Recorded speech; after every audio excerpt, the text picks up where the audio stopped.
So many people regret taking probation. It sounds like a great deal. No jail time, and I only have to show up for a few appointments. The problem is that sweet dream turns into a nightmare, and you go to jail anyway? We're going to cover all the regrets you need to know before taking probation, and then I'll tell you what to do next. Regret number 1 is not understanding or knowing the full terms and conditions of your probation. Now, what are terms and conditions? These are the specific things that you're going to have to do in order to avoid going to jail. You need to know this stuff before you walk into it. Now, for example, many probation officers, they're going to require you to take regular check-ins with a probation officer, mandatory drug tests that are going to be involved. You're going to have curfews, community service. Don't just assume that because you avoid jail and take probation, that it's the best deal for you. What if you're cool with all the legal obligations? What if you understand all the terms and conditions? But what happens if you don't comply with these terms and conditions? Probation departments work on what they call a progressive sanctions system. This means that when you mess up on probation,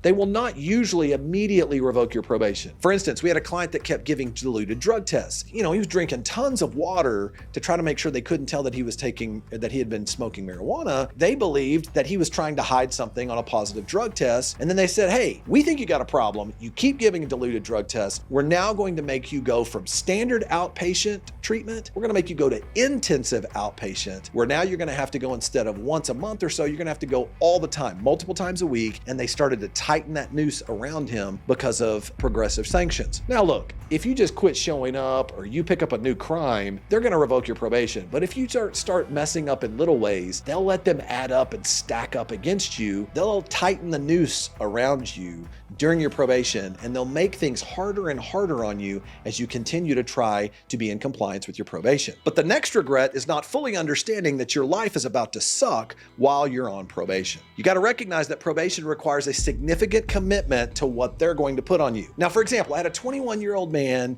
who was completely honest with me. He came to me and he said, Jeff, look, I'm not going to be able to stop smoking marijuana. It's just not going to happen. I respected that. At least he understood that what he was doing, and he had his eyes wide open in the process of doing it. It's really important to consider whether you are generally committed to making these adjustments and if you are prepared to comply with them for the duration of your probation. Now, we have had the same situation take place with alcohol use. We've had people that have been put on probation for a nonviolent offense that had nothing to do with alcohol. And they come to us and they say, hey, wait a minute, can I still drink alcohol? Can I still take a trip and use alcohol whenever I want to? Even though it is legal to drink alcohol normally, now all of a sudden it becomes illegal for you if you get placed on a probation. But even if you're okay with changing how you live, a lot of people don't realize how expensive it is to be on probation. You're always required to pay probation fees, and probation officers many times are like Nazis when it comes to collecting these fees. If you don't have a job, you're gonna have a real hard time paying that $60 a month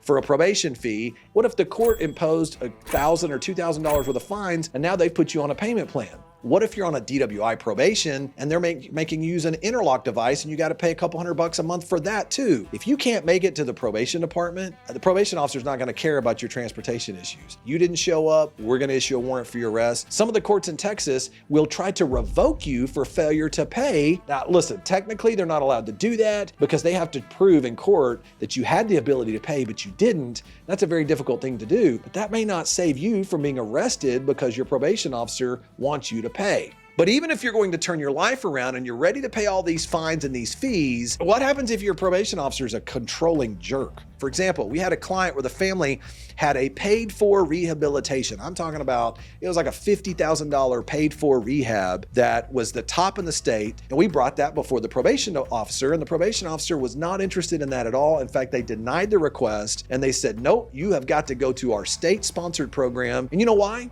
It was because they weren't able to control the outcome and they wanted to be able to send them to a state-sponsored program that they could be in control over. There are good probation officers that are out there, but sometimes you can get people in positions of authority like probation officers that just like to have control over people, and they're just flat out rude. You've got to be emotionally and mentally prepared to deal with a probation officer who may talk down to you, they may treat you like a child, they may be demeaning or passive aggressive. Many probation officers are all about control and compliance and not so much about rehabilitation. But then if you do everything you've been told and you complete your probation, this is the real question. Can you still get it off your record? Why go through some long probation and then find out that the probation department and the judge are not going to grant your request to be able to get this removed from your record? And now all these people that you go out and apply to get a job are going to see your arrest and see that you had been on a probation. You need to ask yourself this question even before you take the probation. Am I taking a deferred adjudication probation or a straight probation? If I take a deferred adjudication probation, I need to make sure that I am going to be eligible to get this sealed from my record upon completion of my probation. And what about straight probation? A straight probation means you are convicted of the crime. Not only do you have to plead guilty, you're found guilty, you're convicted of the crime, and the odds of being able to get that off of your record through a judicial clemency provision is almost very low. Most judges will not grant that, and it puts yourself in a really bad position to be asking a court for that situation. Now, so if you're thinking about taking probation, here's what you need to do. Don't just assume that probation is the best fit for you just so that you can avoid going to prison or going to jail. And has your lawyer fully exhausted all other options available to you before you take a probation? And by the way, what we have found is sometimes prosecutors will start off offering you a probation at the very beginning, and then if your attorney continues to fight the case all the way closer to a jury trial, then at a jury trial setting, the judge starts putting pressure back on that prosecutor to move some of these cases off the jury. And you can have cases that start off at probation and make their way down to a lesser charge, and sometimes allow it to be dismissed or resolved in a way that you never had to go to jail and never had to go to probation at all. You need to exhaust all options and really know what you're going into before you agree to take a probation. And the very best thing you can do to avoid probation is to not get arrested at all. So watch this next video where I explain exactly what you need to do to avoid being arrested if you get pulled over.